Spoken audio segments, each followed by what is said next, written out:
So good evening, everybody. My name is Will James. I'm a senior in high school here in Telluride. So over the summer, as Sarah mentioned, I was at the Woods Hole Research Center. I was working in the communications division of their office, helping out a lot with social media and things of that nature. So as I mentioned, I'm a senior here, so just kind of some shots of me this year, and then this is some photos from this internship.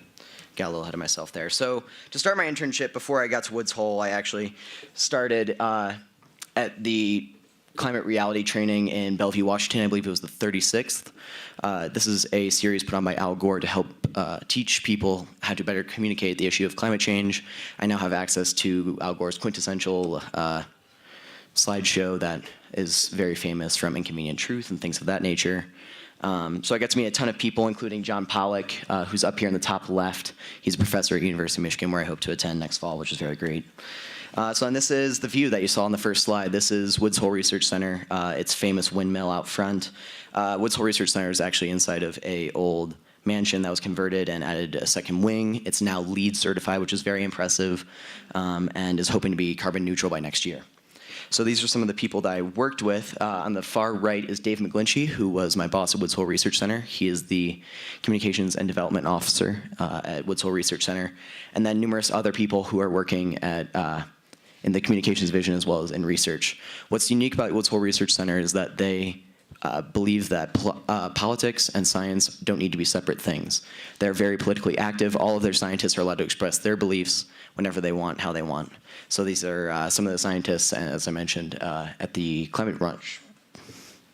So during my first week, I documented the Partners in Education program, which is a program that Woods Hole Research Center participates in, where they take undergraduate students and give them work experience over the summer. So these are two of the I guess interns as well in the science division, taking soil samples just outside Woods Hole Research Center. And this panorama kind of changed a lot of things for me because I was new to documenting climate research, which is something that I really want to do coming into the future. So after taking this panorama, I took more at every single research opportunity that I had, which I had 4.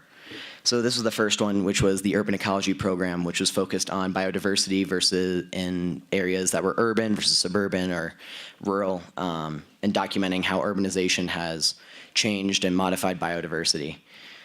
And of course, more panoramas. So in the middle there is Robert Cody. He actually will come up later. You'll see him again. And then this is a 360-degree 36 photo, 3 layers of photos, panorama, which it's my favorite. So here's Robert Cody again. We're getting ready. So this is the night before my second set of research during my second week of my internship. We're going to Noshawn Island, which is owned by the Forbes Family Trust. It's very rare and very hard to get access on there, so I was really lucky. So we're actually spraying our pants with permethyl because, as you can see on the right here, there's some pretty nasty ticks on Noshawn Island. It's pretty known for them. I think I came out and counted that I had 16 after walking through some brush. So this is one of the images from Noshawn. So we got to drive our truck right out there, and right here, this is one of the more tame plots in terms of the species that we're monitoring. But you can see we have the quadrangle down there and checking out which species are present. So this is kind of the issue with Noshawn Island, is that it has vast amounts of catbrier, which is a really nasty brush that's really not supposed to grow above your shins. And as you can see, it's up to our waist, and eventually we get up to our chest as we moved over to that stand of trees on the left there. And it's really supposed to be a small patch brush that, as you can see, is taking over the landscape and has really nasty thorns, so it's become quite an issue.